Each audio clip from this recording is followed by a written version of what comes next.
which, as I think a lot of you know, is a result of good faith negotiations between NJA, Uber, and other stakeholders in this field. We believe that AB 523 helps to support and encourage business in Nevada while also balancing the public protection interest that is at the heart of what NJA does.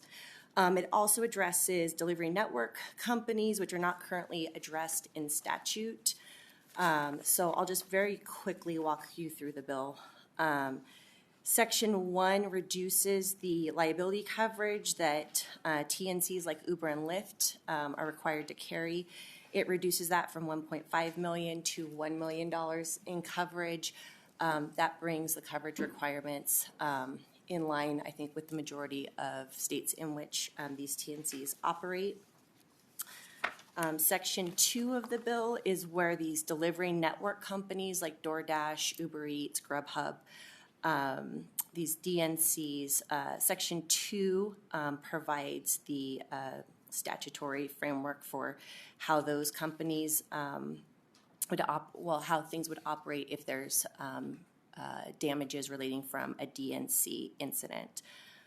Most of Section 2 provides definitions about the delivery service time period, what is covered as a DNC, and then Section 2.9 is where we get into the insurance requirements and the claims that can be made.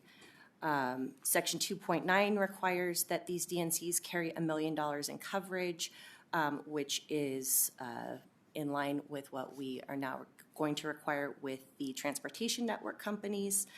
And as a balance to that, it provides that... Ms. Berger, can I stop you for a second? Can you describe what a DNC is? Yes, a DNC is a delivery network company like an Uber Eats or a Grubhub or DoorDash, anything where you are using an app to deliver goods or food to you. I apologize. So the insurance requirements would be the same as the transportation network companies, but as a balance to that, now if with that coverage, both for DNCs and then later in the bill for TNCs, those companies will not be vicariously liable for the actions of their drivers. So vicarious liability means that an employer can be sued simply by operation of the fact that their employee did something wrong.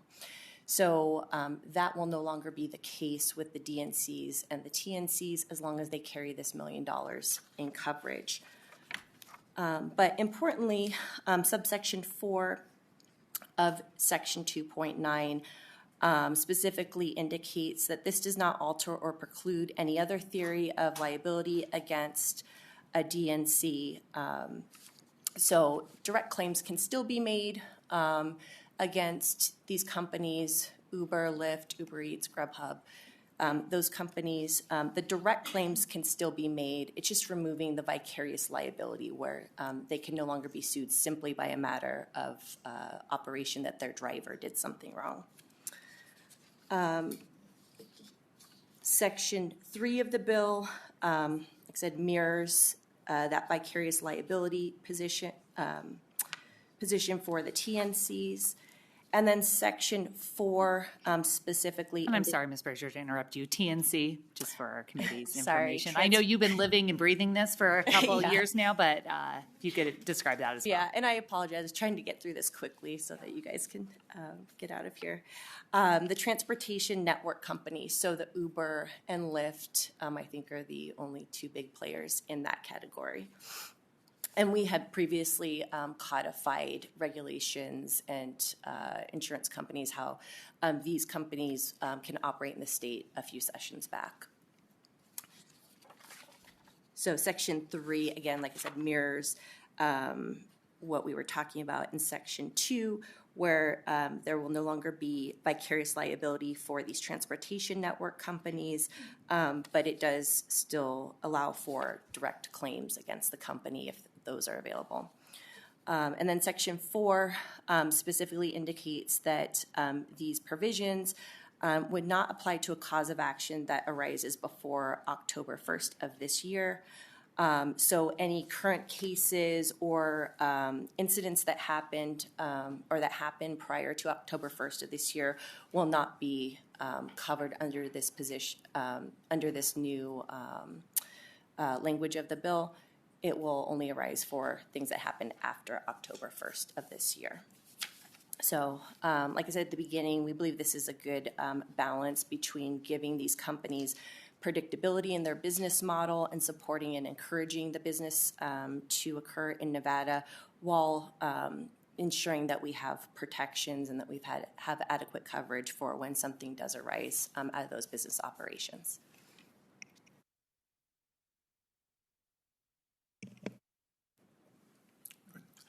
Thank you, Chair, members of the committee. Josh Griffin here on behalf of Uber. Griffin, Griffin. Not too much more to comment on. I appreciate the work, working with the NJA on this. It was a lot of work, and I think a lot of thought went into this bill. We obviously appreciate all of your input as well throughout the building and from the governor's office as well on making sure that we could continue to work and have this kind of dialogue. And we stand obviously in strong support of this bill and appreciate all the work that went into it. Happy to answer any specific questions, but I think the testimony just now walking through the bill was very complete. No, thank you. I appreciate the hard work that you went in to come up with this balance and compromise on this issue. Do we have any questions from the committee? Go ahead, Senator Buck. Thank you, Chair Wynn. Does this put the onus on the driver or the TNC or DNC to carry the $1 million in liability insurance? When the driver has the app on and a passenger, Uber provides the insurance. So you provide the $1 million in addition to what they already have in their personal liability correct. insurance? Okay. Josh Griffin, for the record, through you, Chair. Feel free to go direct. Okay, thank you. I believe, and I'm not an insurance expert, I believe into that circumstance, it's just the Uber policy that's Uber-provided policy that's, I don't think it's Uber plus personal. That's okay. Yeah, Allison Brazier for the record. Most people's personal insurance policy, if they're doing business, specifically does not apply, and so it would just be the Uber coverage. And then I'm curious as to the DNC is just carrying food or goods. You would think that would be less of a risk than actually carrying people and all that comes with that. So what was the thought process in not differentiating that? Or? Allison Brazier for the record.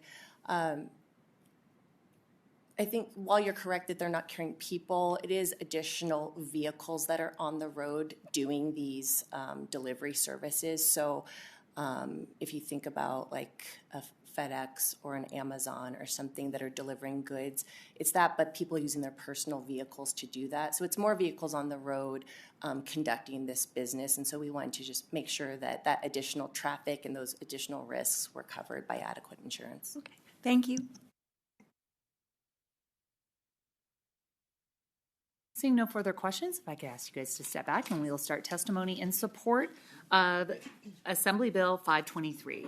If you are here to testify in support of Assembly Bill 523, please come up to the table. Seeing no one here in Carson City and no one in Las Vegas, phone lines, if we can go to the phone lines to see if there's anyone to testify in support of AB 523. Chair, there are no callers in support at this time. We will now go to opposition testimony. If you are here to testify in opposition to AB 523, please come up to the table.